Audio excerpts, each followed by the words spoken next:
जैसे जैसे आप आते जाएंगे लाइक शेयर भी करते जाएंगे। इन अ प्रोग्रेसिव क्लासरूम यानी एक प्रगतिशील कक्षा कक्ष में।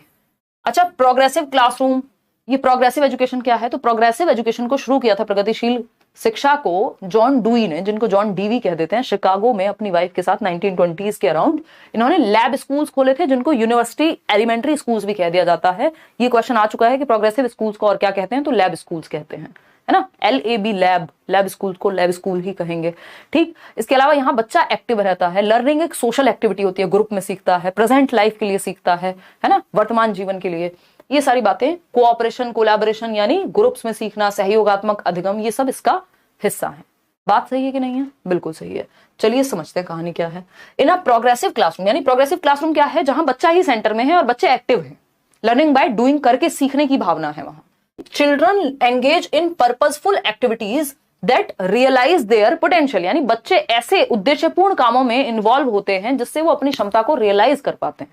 भाई जब हम पैदा होते हैं हमें पहले से थोड़ी पता होता है हमें यही करना है।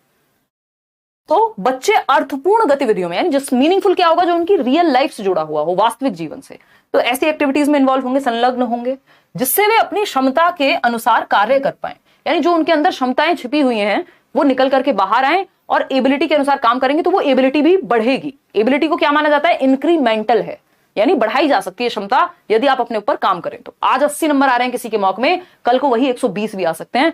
इंक्रीमेंट संभव है एबिलिटी में, बशर्ते मेहनत की जाए, ठीक से सीखा जाए, ठीक तरीकों से सीखा जाए, ठीक टीचर से जोड़ा जाए, है ना। तारीफ कर दूंगी अपनी।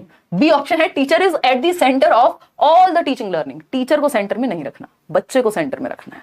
किसको? बच्चे को सेंटर में रखना है। चाइल्ड सेंटर्ड का मतलब ही है चाइल्ड है सेंटर में, बच्चे के लिए है पूरी व्यवस्था जो है स्कूल की, ना कि स्कूल व्यवस्था के लिए बच्चा है, ठीक। सी ऑप्शन क्या है? Text book is the only source. Text book only source कभी नहीं हो सकता। ये बात मैं बहुत बार बहुत सालों से कहती आ रही हूं कि भाई text book is one of the resources, कई सारे संसाधनों में से, जिसमें से टीचर के एग्जाम्पल्स होंगे, बोर्ड है, और आजकल इंटरनेट है, बातचीत, इंटरेक्शन है, डिस्कशन है, डिबेट है, बहुत सारी टीचिंग लर्निंग मटेरियल हैं।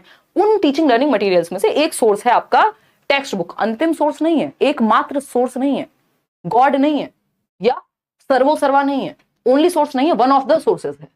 तो संसाधनों में से एक संसाधन है, एकमात्र संसाधन नहीं हो सकता किताब जो है। Exams are at the centre of all teaching learning. ऐसे कई सारे लोग हैं जिन्होंने सीटेट क्लियर किया, अच्छे नंबर 136 इस तरह के भी नंबर लाए, एक किताब नहीं खरीदी थी। इस बार भी पॉलिसी का इंटरव्यू लिया और भी आप देखेंगे बुक ली ही नहीं थी अलग से। तो अगर टेक्स्ट बुक ही एकमात्र सोर्स होती तो फिर तो फेल हो जाते। Exams are at the centre of all teaching learning, possible ही नहीं है कि भैया सिर्फ एग्जाम ही है सेंटर में। तो एग्जाम के लिए नहीं, सीखने के लिए सीख रहे हैं। सेंटर में एग्जाम नहीं होंगे, लर्निंग होगी सेंटर में, बच्चा होगा सेंटर में। तो बच्चे अर्थपूर्ण गतिविधि में संलग्न होते हैं, दैट रियलाइजेस देयर पोटेंशियल, उससे उन्हें अपने पोटेंशियल का रियलाइजेशन होता है और वो जीवन में कुछ अच्छा कर पाते हैं। जिस तरफ उनका पोटेंशियल होता है वो, हमें हर एक बच्चे में पोटेंशियल है सीखने का, एबिलिटी टू लर्न, अभी शुरुआत में बात हुई थी, है ना। हर एक बच्चे में पोटेंशियल है सीखने का, ये मान के चलना है। ये तीन बातें चाइल्ड सेंटर्ड एजुकेशन मान के चलता है। वो कौन सी तीन बातें हैं? क्यूरियोसिटी यानी जिज्ञासा है बच्चे में, हर एक बच्चे में जिज्ञासु है वो, आप ही उसकी जिज्ञासा को किल करते हैं। जब वो दीवारों पे कुछ लिख रहा होता है आप कहते हैं ये क्या कर रहे हो, है ना। उससे कुछ गलती हो जाती है कुछ करते हुए, आप कहते हैं ये क्या कर दिया, उसको डांट रहे हैं। तो या तो आप एक उसे ड्राइंग बुक ला के दे देंगे, भैया तुम्हें स्केचिंग पसंद है, चलो दीवार पे नहीं तो इस पे कर लो।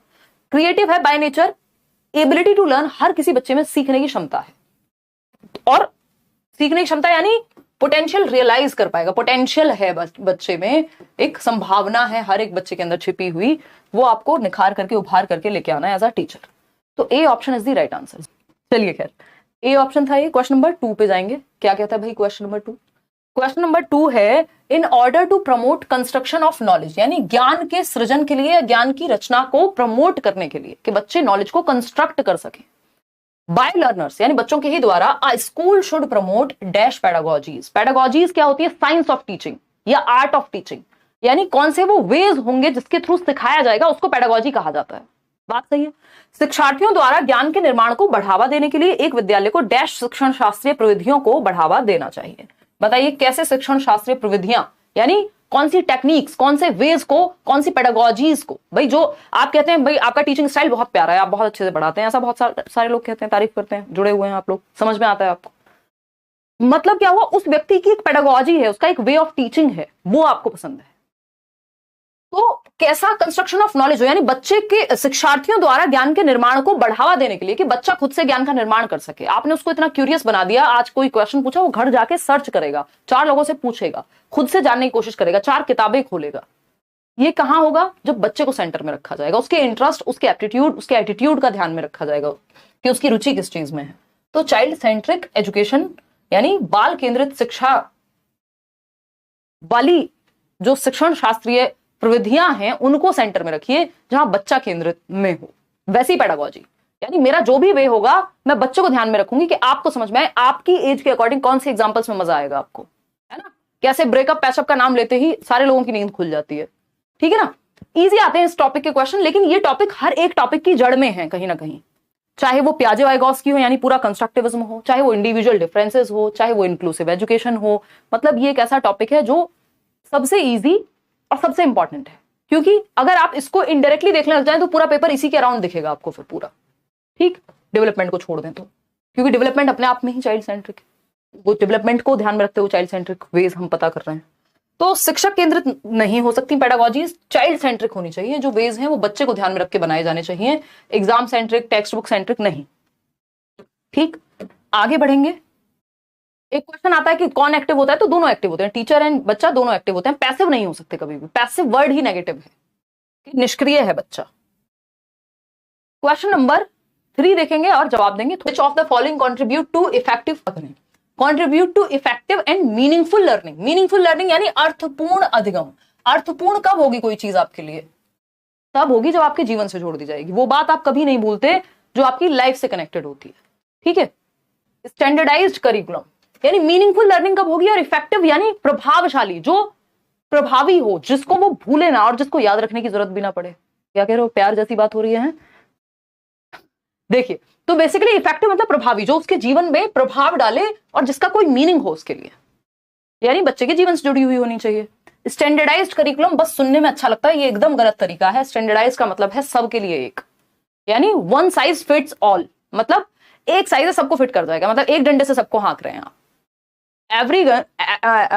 Don't beat everyone with the same stick, ये हम बहुत बार डिस्कस करते हैं ना। तो सबके लिए एक मेथड काम का नहीं हो सकता, क्योंकि बच्चों में इंडिविजुअल डिफरेंसेस हैं, व्यक्तिगत विभिन्नताएं हैं, सारे बच्चे एक तरीके से ही सीखेंगे, गलत बात है। स्टैंडर्डाइज्ड करिकुलम ना होकर के डिफरेंशिएटेड वेज होने चाहिए या एनरिच्ड करिकुलम होना चाहिए। बात सही है कि नहीं है? बताइए फटाफट से, बात सही है या नहीं है? देखिए, एग्जाम सेंट्रिक अप्रोच तो सिर्फ एग्जाम को ध्यान में रखना है, मतलब नंबर पे फोकस है। इनफ्लेक्सिबल टाइम टेबल हो, टीचर हो, कुछ भी हो, पूरे एजुकेशन सिस्टम में फ्लेक्सिबल होना चाहिए। फ्लेक्सिबल मतलब लचीला। आपने सुना होगा ना, जो चीजें ज्यादा सख्त होती हैं टूट जाती हैं, वो पेड़ जो झुकते नहीं है टूट जाते हैं। तो फ्लेक्सिबिलिटी जरूरी है, टाइम के साथ चेंज होना जरूरी है, टीचर का भी, बच्चों का भी, सिस्टम का भी, ठीक है। क्लियर है? कोई दिक्कत परेशानी? लर्नर सेंट्रिक पेडागोजी यानी अधिगमकर्ता केंद्रित शिक्षा शास्त्र, बिल्कुल आसान बात कि सबसे बेहतर मीनिंगफुल लर्निंग या इफेक्टिव लर्निंग कब होगी, जब बच्चे को ध्यान में रख करके आपके एग्जाम्पल्स वैसे होंगे जो बच्चे की लाइफ से कनेक्ट करें, आपके वेज वैसे होंगे जो उसको समझ पाए, जो उसके पोटेंशियल को निखार पाए। तो अधिगमकर्ता केंद्रित शिक्षा शास्त्र या लर्नर सेंट्रिक पेडागोजी होनी चाहिए एक व्यक्ति की। बात सही है या नहीं है? एकदम सही है। आगे बढ़ेंगे नेक्स्ट क्वेश्चन पे। होपफुली यहां तक कोई समस्या, दर्द, परेशानी कुछ नहीं होगा किसी को भी। क्वेश्चन नंबर 4 देखिए और जवाब दीजिए। Which of the following does not ensure child centred teaching learning, यानी कि निम्न में से कौन बाल केंद्रित शिक्षण के अनुरूप नहीं है? बताइए एक बार। डी ऑप्शन देखिए, which of the following does not ensure, यानी इंश्योर नहीं करता, पक्का नहीं करता child centred and teaching learning, child centred learning को या चाइल्ड सेंटर्ड टीचिंग लर्निंग को, मतलब बाल केंद्रित शिक्षण के अनुरूप नहीं है, यानी बच्चे को सेंटर में कहां नहीं रखा गया। नॉट लिखा हुआ है क्वेश्चन में। क्वेश्चन में जब नॉट लिखा हुआ होता है, नहीं लिखा हुआ होता है, या एक्सेप्ट लिखा हुआ हो, सिवाय जिसको हम कहते हैं, या फिर लीस्ट लिखा हुआ हो, समझ जाओ आपसे क्वेश्चन पेट पे बाण मारने वाला क्वेश्चन है। थोड़ा सा कंफ्यूज होंगे आप, इजी होगा बट कान खड़े करके पढ़ना है, थोड़ा सा ज्यादा ध्यान से। Safe and secure child friendly school environment होना चाहिए, ये तो चाइल्ड सेंटर्ड है, हमें पता करना है कौन सा नहीं है चाइल्ड सेंटर्ड। फियर फ्री होना चाहिए, जहां बच्चे को भय ना हो अपनी बात कहने से पहले, चाहे वो जवाब गलत ही क्यों ना हो, लेकिन वो अपने बात को एक्सप्रेस कर सके, अभिव्यक्त कर सके। सी ऑप्शन है practice of positive discipline in the classroom. अब कई लोगों ने ये भी टिक कर दिया होगा कि डिसिप्लिन है और डिसिप्लिन तो बुरी बात है, जबकि ऐसा यहां नहीं होना चाहिए था। Recognising students as passive recipients of knowledge. देखिए पीडी बोलते हैं इसको, पीडी बोले तो पॉजिटिव डिसिप्लिन।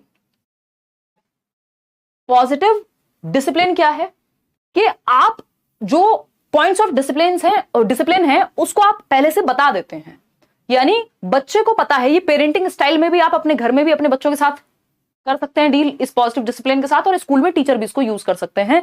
ये कैसा डिसिप्लिन है कि आप पहले से बता रहे हैं क्या चीजें डिजायरेबल हैं, किस व्यवहार को करने से क्या रिवॉर्ड या क्या सही रास्ता दिखेगा, और किस गलत व्यवहार के क्या कॉन्सिक्वेंसेज होंगे और सही व्यवहार के क्या कॉन्सिक्वेंसेज होंगे। कह देते हैं ना माँ बाप कई बार कि कोई बात नहीं बेटा, जो करना है करो, नहीं पढ़ रहे हो कोई बात नहीं, फोन में लग रहे हो, देखोगे अपने जीवन में खुद दुख पाओगे। क्या है ये जो ज्ञान की बात है ये पॉजिटिव डिसिप्लिन को रिप्रेजेंट करती है। वो मारपीट नहीं रहे हैं आपको, लेकिन उन्होंने आपको क्लियरली बता दिया है कि जो भी काम आप कर रहे हैं उसका कॉन्सिक्वेंस क्या हो सकता है या उसके रिवॉर्ड्स क्या हो सकते हैं। सुबह 3 बजे पढ़ते हुए देखा, या आप मेहनत करते हैं, माँ बाप वो चीज देखते हैं, और फिर वो अगर कह रहे हैं कि बेटा तुम तो बहुत मेहनती हो, माय फादर यूज्ड टू से बेटा बहुत मेहनती है, तो अब ये मेहनती क्या हुआ, ये मेरे लिए पॉजिटिव डिसिप्लिन भी हो गया और पॉजिटिव पॉइंट भी हो गया।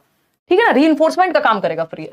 Recognising students as passive recipients of knowledge कभी भी चाइल्ड सेंट्रिक नहीं हो सकता, यानी बच्चे को आपने पैसिव रेसिपिएंट मान लिया, यानी बस वो ज्ञान को भरेगा अपने अंदर, खाली बर्तन है, निष्क्रिय है, एक्टिव नहीं है, सो जाए नींद आ जाए क्लास में, कोई उससे पूछता भी नहीं है, बच्चे को इन्वॉल्व ही नहीं कर रहे आप। तो विद्यार्थियों को ज्ञान के निष्क्रिय ग्रहणकर्ता के रूप में पहचानना, जहां बच्चा एक्टिव नहीं है वो ऑप्शन वैसे भी खराब है। पूरे सीटेट का एक सिंपल फंडा है, बच्चे को एक्टिव रखो, सक्रिय रखो। जहां बच्चा एक्टिव है, जितने ज्यादा सेंसेस इन्वॉल्व है उतना बढ़िया सीखेगा। ठीक, तो बाकी सब में बच्चा एक्टिव है और बच्चे की बेहतरी के लिए भी है, लेकिन बच्चे का पैसिव होना बिल्कुल भी सही बात नहीं होगी। तो D option is the right answer. Easy सा सवाल था, लड्डू क्वेश्चन, बट इनमें भी आप अटकते नजर आएंगे यदि थोड़ा सा लैंग्वेज को ट्वीक कर देंगे तो। क्वेश्चन नंबर 5 देखिए, to facilitate students learning a teacher should, यानी बच्चों के अधिगम को सुगम बनाने के लिए, फैसिलिटेट करना यानी सुविधाजनक बनाना, बेहतर करना। टीचर क्या है, फैसिलिटेटर है। आप सुगम बनाने के लिए, सुगम करता है आप एक तरह से बच्चे के लिए। ठीक है जी, तो पहला ऑप्शन है इग्नोर कर दीजिए प्रीवियस नॉलेज ऑफ स्टूडेंट्स, यानी बच्चे को जो भी पूर्व ज्ञान है उसको भेज दो तेल लेने, कि हमें नहीं पता, तुम्हें नहीं पता कुछ भी, हम तो मान के बैठे, तुम तो खाली बर्तन हो, तुम्हारा कोई प्रीवियस नॉलेज नहीं है। जबकि बच्चा स्कूल आने से पहले भी कुछ तो प्रीवियस नॉलेज लेके आया होगा, कुछ तो पता होगा दुनिया के बारे में, है। Not clarify syntax and structure, यानी बच्चे को क्लैरिफाई मत करो सिंटेक्स क्या होता है, कि कैसे कोई सेंटेंस बनता है, क्या स्ट्रक्चर होता है उसका। तो ये भी कोई बहुत पॉजिटिव बात नहीं हुई। यहां पे भी आपने, इससे फैसिलिटेट नहीं होगी, लर्निंग डिफिकल्ट बन जाएगी। Minimise generalisation and transfer of learning, यानी जो जनरलाइजेशन है, सामान्यकरण है, उसको मिनिमाइज कर दीजिए, और ट्रांसफर ऑफ लर्निंग को क्या कर दीजिए, मिनिमाइज कर दीजिए। तो ट्रांसफर ऑफ लर्निंग को मिनिमाइज नहीं करना होता जनरली। फिर भी देख लेते हैं, avoid use of subject jargons. ये बात हम कह सकते हैं कि टीचर को विषय से संबंधित भारी भारी जो शब्द हैं, टेक्निकल वर्ड्स हैं, उनको अवॉइड करना चाहिए, इतनी बात पक्की है। ठीक है, इसमें अगर हम बात करते हैं minimise generalisation and transfer of learning, देखो जनरलाइजेशन कई बार आपको हेल्प भी देगा, कई बार आपको मिनिमाइज भी करना होता है, कि एक रूल सबके लिए नहीं हो सकता। ये जनरलाइजेशन है कि यहां पे भी यही बात लागू हो रही है और दुनिया के हर कॉन्सेप्ट पे यही बात लागू होगी, ये जरूरी नहीं है। ट्रांसफर ऑफ लर्निंग कोई बुरी बात नहीं होती। ठीक, तो वो अपने आप में, इसका ऑफिशियल आंसर एक बार हमें देखना भी पड़ेगा, बट वो अपने आप में पूरी तरह से सत्य नहीं हो सकता। जो उसका सेकंड पार्ट है ऑप्शन का, वो नेगेटिवली हमें कहीं लेके जा रहा है, तो उससे बेटर ऑप्शन फिर हमारे पास डी ऑप्शन है। फिर भी मैं एक बार इसको ऑफिशियली चेक कर लूंगी, इस पे आप स्टार मार्क करके रखिएगा, इस दिन डिस्कस कर लेंगे। तो avoid use of subject jargons, technical words बहुत ज्यादा यूज नहीं करने होते, उससे बच्चे भ्रमित होते हैं। आगे बढ़ते हैं, क्वेश्चन नंबर 6, क्योंकि पूछा क्या था क्वेश्चन ने पूछा था फैसिलिटेट करनी है लर्निंग आपको, तो फैसिलिटेट करनी है उसके लिए आप अवॉइड कर सकते हैं सब्जेक्ट जार्गन्स को भी। आगे बढ़ेंगे नेक्स्ट क्वेश्चन पे, क्वेश्चन नंबर है 6, बहुत ही आसान लड्डू सा क्वेश्चन है, 1 मिनट में आप जवाब दे देंगे। शेयर करना आप लोग भूल जाते हैं और मैं कहना याद रखती हूँ। A teacher should be dash about his pedagogies, यानी एक टीचर को अपनी पेडागोजीज मतलब teaching methods, ways of teaching, science of teaching, art of teaching के साथ क्या करना चाहिए। एक अध्यापक को अपनी शिक्षण शास्त्र प्रविधियों के बारे में किस प्रकृति का होना चाहिए, यानी कैसा नेचर होना चाहिए, क्या थॉट होना चाहिए आपके टीचिंग मेथड्स को लेकर के आपके दिमाग में। रिजिड होना चाहिए। रिजिड का मतलब है दुनिया बदल गई, आप नहीं बदले, तो आप नहीं बदले तो या तो दुनिया आपको छोड़ देगी, साइड कर देगी, या फिर आप अपनी ही दुनिया में फ्रस्ट्रेट होते रहेंगे, क्योंकि आपके पास कोई होगा नहीं बात करने को भी, या समय के साथ आप नहीं बदले, फ्रिक्शन आएगा, कॉन्फ्लिक्ट होगा, झगड़े होंगे, द्वंद्व होगा, है ना। तो रिजिड होना किसी भी सेंस में बढ़िया बात नहीं है। है ना। कुछ कॉन्सेप्ट्स को लेके आप रिजिड हो सकते हैं जीवन में, बट रिजिडिटी अच्छी होती नहीं है, वो फ्लेक्सिबिलिटी वहां होनी चाहिए। ठीक, इनफ्लेक्सिबल का भी मतलब यही है कि आप में लचीलापन बिल्कुल नहीं है, आप इग्नोरेंट हैं तो और खराब बात है। आपके टीचिंग मेथड्स को लेकर के या आपकी जो टीचिंग पेडागोजी है वो फ्लेक्सिबल होनी चाहिए, यानी समय के साथ जो नए नए मेथड्स आ रहे हैं। अब जो लोग ये कहते हैं यार ऑनलाइन थोड़ी पढ़ाई होती है, आज की डेट में आप लोग फीस भरते रह गए 20-20 हजार 30-30 हजार, और आप फ्री में भी सीटेट निकाल गए। सालों साल हमने फ्री डिस्कशन किया है, फिर धीरे धीरे लोगों को समझ आया नहीं यार ऑनलाइन भी होती है। फिर कोचिंग वालों को भी समझ आया अरे आ जाते हैं भाई ऑनलाइन ही आ जाते हैं, यहाँ भी हो जाती है पढ़ाई, तो है ना, उनको कुछ और देख के समझ आया। खैर, तो लचीला होना चाहिए आपकी पेडागोजी को। नए जो टीचिंग मेथड्स हैं, नए वेज हैं, इंटरनेट पे नए तरीके आ रहे हैं मान लीजिए, या फिर नए मेथड्स निकल करके आ रहे हैं, नई टीचिंग लर्निंग मटेरियल्स आ रहे हैं, उन सबको एक्सेप्ट करके अपने आप में बदलाव लाते रहना चाहिए। यानी टीचर को एक लाइफ लॉन्ग लर्नर होना चाहिए सबसे पहले, तो फ्लेक्सिबल होना चाहिए, चेंज लाने की क्षमता होनी चाहिए, सीखने की क्षमता होनी चाहिए। ये नहीं है जो आज से 10 साल पहले पढ़ा रहे थे वैसे ही आज पढ़ा रहे हैं, थोड़ा बहुत भी परिवर्तन नहीं है, तो फिर प्रॉब्लम की बात है। क्वेश्चन नंबर 7 देखिएगा, in a middle school classroom emphasis should be on creating an environment of. अब मिडिल स्कूल क्लासरूम हो, दुनिया का कोई क्लासरूम हो, हमें बच्चे को सेंटर में रखना है। कोऑपरेशन एंड कोलैबोरेशन, कंपटीशन को नहीं कोऑपरेशन को बढ़ावा देना है ना। कंपटीशन मतलब मारकाट, यानी कट थ्रोट कंपटीशन, यानी दूसरे को पीछे खींचना, ऐसी बात कंपटीशन में सिखाई जाती है जनरली। कंपटीशन एंड इंडिविजुअलिज्म, यानी सिर्फ अपना अपना देखो और कॉम्पीट करो। ड्रिल एंड मेमोराइजेशन, यानी बार बार 2 एकम 2 2 दूनी 4, ये होता है ड्रिल, और रट्टा लगा रहे हैं बार बार, ये भी कोई पॉजिटिव तरीका नहीं है। फियर एंड स्ट्रेस तो अपने आप में नेगेटिव इमोशन है, कि सिर्फ स्ट्रेस और फियर से, डंडे के डर से कई लोग पढ़ लेते थे, बट वो पॉजिटिव चीज नहीं है उनके जीवन के लिए, है ना। तो क्या है, सहयोगात्मक और सहकारात्मक, यानी कोऑपरेशन एंड कोलैबोरेशन, यानी बच्चे को आप कोऑपरेट करना सिखा रहे हैं, वो ग्रुप में सीखेगा, वो कोलैबोरेट करेगा। कोऑपरेशन क्या है, एक दूसरे को सहयोग कर रहे हैं। कोलैबोरेशन क्या है, सब मिलकर के कोई एक काम कर रहे हैं। ठीक है, कोलैबोरेशन में थोड़ी इंडिपेंडेंस ज्यादा होती है, कोऑपरेशन में एक दूसरे की सहायता ज्यादा होती है। दोनों ही अच्छी बातें, बच्चे एक्टिव होते हैं, ग्रुप में सीखते हैं। तो A option is the right answer over here. आगे बढ़ेंगे क्वेश्चन नंबर 8 पर, what should be the sequence of introduction of new concepts to children, यानी नए कॉन्सेप्ट को, नई अवधारणाओं का जब आप परिचय करा रहे हैं क्लासरूम में, कोई नया कॉन्सेप्ट सिखा रहे हैं, ऐसा तो होगा नहीं सारे कॉन्सेप्ट पुराने ही होंगे, उनसे काम चल जाएगा, नए नए कॉन्सेप्ट भी आपको सिखाने पड़ेंगे।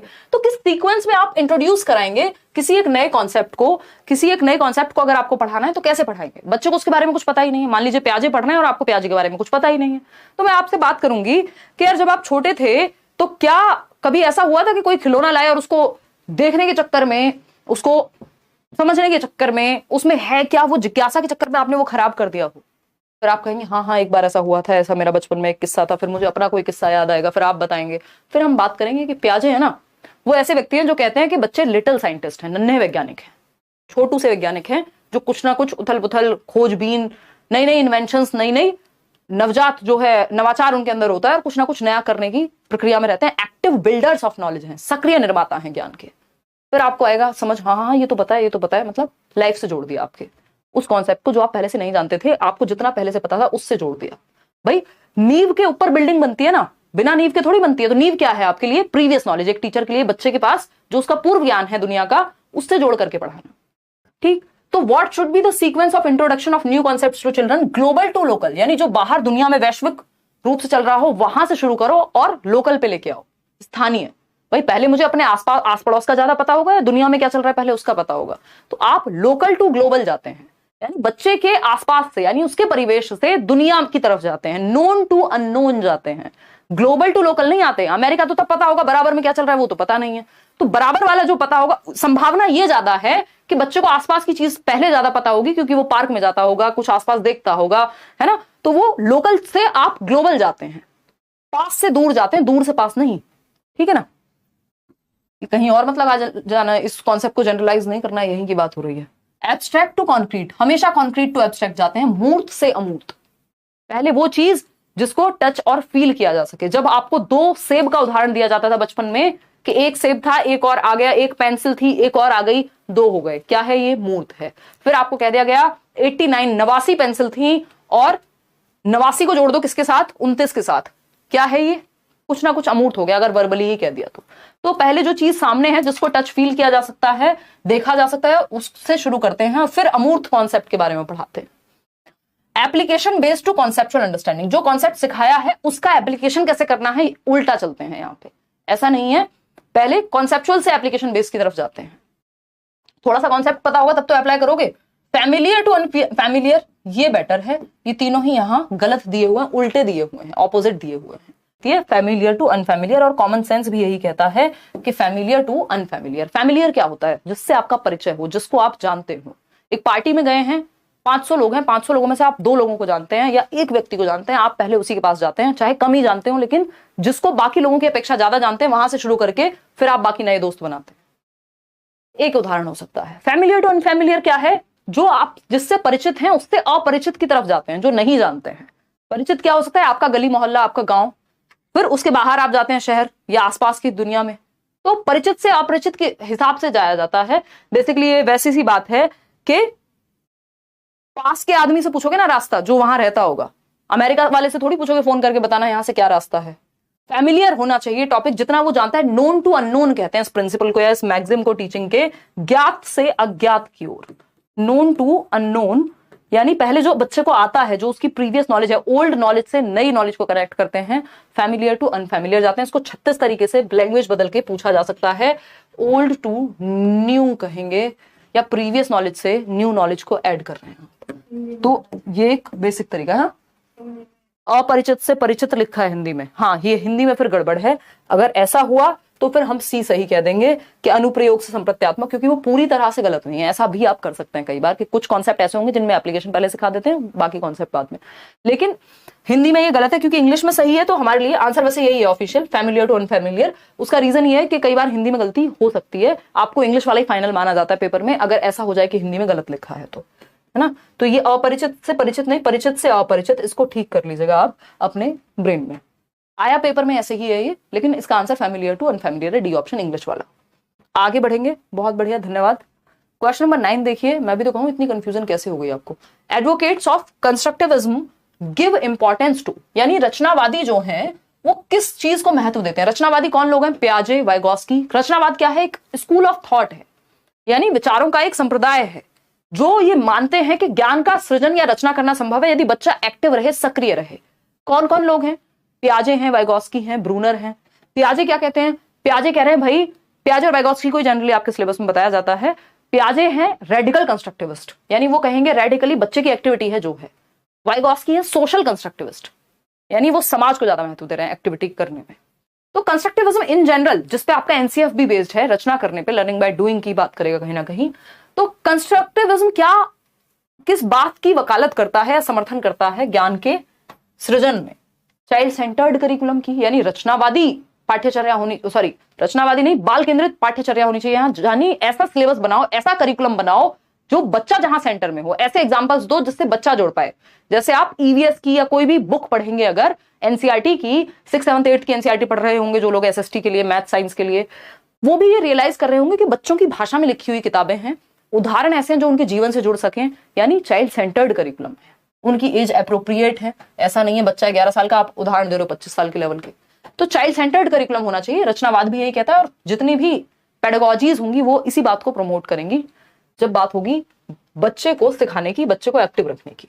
यहाँ चाइल्ड सेंटर्ड करिकुलम है, प्रोग्रेसिव होता तब भी आंसर यही हो जाता। ठीक है।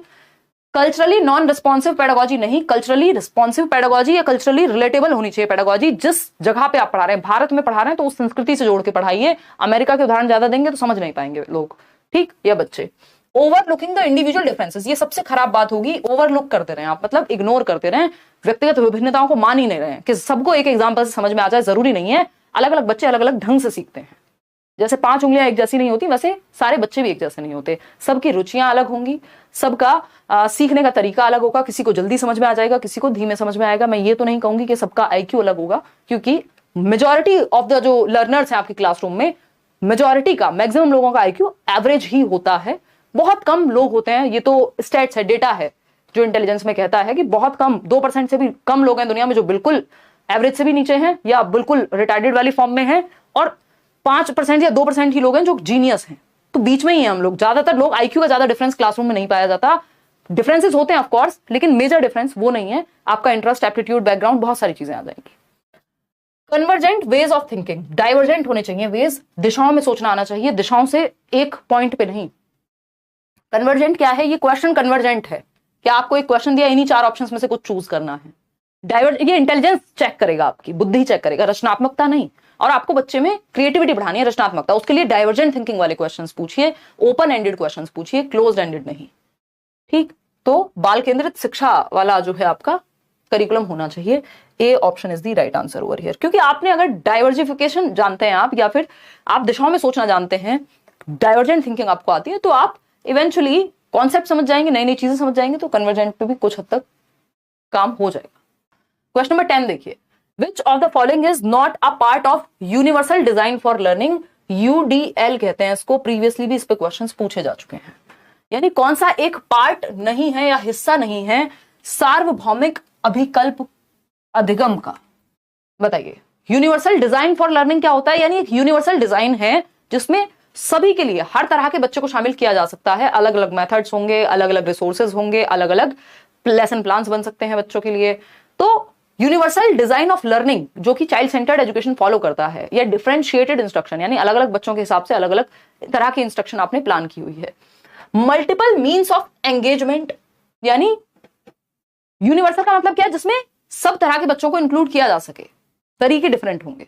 सहभागिता के बहुविध साधन, बिल्कुल सही बात है, बच्चे एंगेज कर सके, अलग अलग बच्चे के लिए अलग अलग एक्टिविटीज हैं, किसी को बोल के बताना है, किसी को कोई एक्टिविटी करनी है, किसी को चार्ट पे लिख के दिखाना है, कोई पिक्चर बना के ला सकता है, डिफरेंट तरीके हैं एंगेजमेंट के।